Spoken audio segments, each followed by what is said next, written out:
Camden Council is against HS2, we're opposed to it fundamentally, and we don't want it to happen. However, because of as you probably know, the bill's now going through Parliament, so although we're arguing and still campaigning as much as we can, we are still looking now at what if it does go ahead, how can we use this to maximise benefit for people in Camden?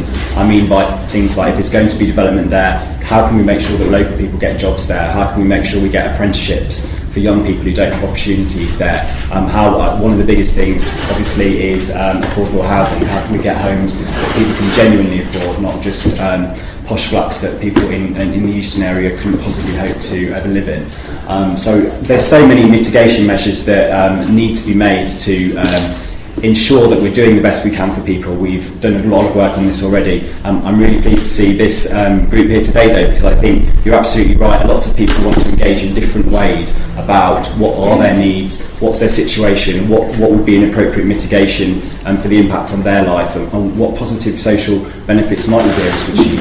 So I think it's really important that we're able to harness that input from the community, and I think today is a good example of how we might do that better. I think the problem maybe in this country that we've got to is we have to come up with proposals that people then can say yes or no to, and that's when you become so disempowered, because you actually do have no power, because actually it's going to happen. And you might say, oh, I don't like the colour, and oh yeah, I kind of like that flat, but I prefer that flat, and yeah, okay, I'm going to move out the borough, but that's the thing, and how can we bring it just one step before that? So this is going to happen, but how can we do this together? And I think that's the issue. Just a word from a citizen's point of view. I'm also the Anglican parish priest of this area, and Somers Town. I think probably some of your researchers have found this is an anxious and frightened area at the moment. I mean, if HS2 goes ahead, outside the front of this church there'll be a very big fence with a construction site behind it, and the viability of this church is very doubtful once that takes place. It's going to have an enormous impact on this community. People aren't quite sure. The quality of communication they're receiving is shameful. There are numerous occasions I've been brought letters by residents which they simply don't understand, and I read them myself and I barely understand them. So there is a lot of worry and a lot of fear about. It's tempting just simply to oppose and to say, the economics don't stack up, there's endless problems with this project, there's the impact on the ground. London Citizens has taken from the start a slightly different approach, which is just to say, okay, most of our members oppose it, but what if it goes ahead? What can the benefits be? And that's the approach that we're trying to go for at the very early stages of trying to develop a charter around which we want to try and build a high degree of partnership. Other organisations, perhaps even Camden itself, coming in and signing up to this charter. The question is, we've got to be very careful about what goes in it.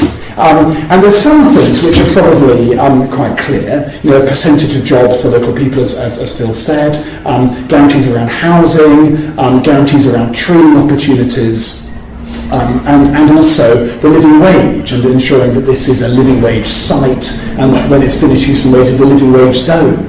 But there's others which are softer and harder actually to define, but really are essential on the quality of people's lives. Things we said, is communication and participation.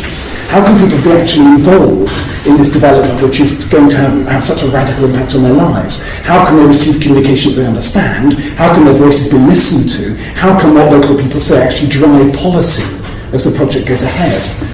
Things like relationships, because it's relationships that make us happy.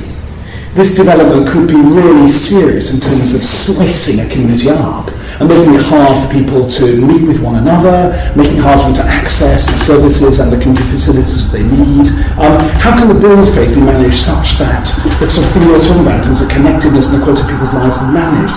Those things are harder to put in a charter.